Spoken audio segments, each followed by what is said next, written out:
dia kan nama Dino dan Dini. Sebab yang hari-hari cuci tahi dia Dino. Dino suka pagi-pagi Dino yang cuci kandang dia, buang tahi dia semua kan, bagi makan semua. Jadi aku ambil sempena nama dia Dino dan Dini. Kalau tak tahu lah jantina apa. Harap satu perempuan, satu betina, satu jantan. Dino dan Dini. Didi tak ada Jojo tak ada Jojo.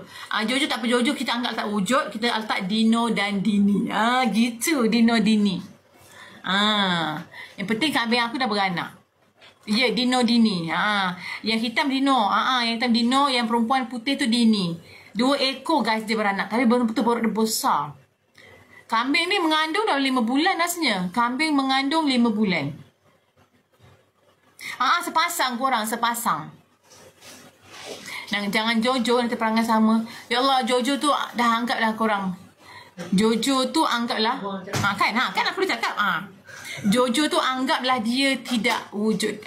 Kenapa? Dia dah pun telah pun pergi meninggalkan polo ini. Anak tu bela korang. Kita kalau kat sini tak sembelih. Sebab papa ni korang, papa dia ada 300 ekor kambing. Papa dia ada 300 ekor kambing korang. Kambing bukan yang ni je. So yang ni kan mak ulang balik Tasha ni kehadiran ni korang sebab dia tak diterima. Tasha tidak diterima oleh mak dia. Kenapa? Sebab perbezaan 2 darjat. Okey, perbezaan 2 darjat. Iyalah, jujur dah berhenti lah korang. Bulan puasa dah tak ada dah.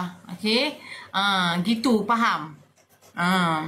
Tasha ni dia dibuang mak dia sebab perbezaan 2 darjat. Okey, sebab mak dia dulu gatal nak kahwin, tapi tak dengar terima nasihat orang keliling. Jadi nak juga kahwin. Cinta itu buta. Kahwin pula dengan yang kampung. Kan awak tu Jaina Pari, mak dia Jaina Pari. Kahwin dengan kampung. Makanya bila dah beranak keluar kampung, mak dia tak nak.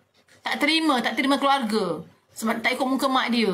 Keluar-keluar, dia campur. Cili kalau nampak Tasha dia besar tau.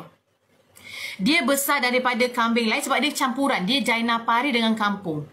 Gitu korang. Tapi sebab dia lahir-lahir, mak dia tak terima hakikat dia berbeza kasta. Kau bukan kelas aku. Kau jadi kau penyah kau daripada sini. Mak dia tak mau bagi dia susu.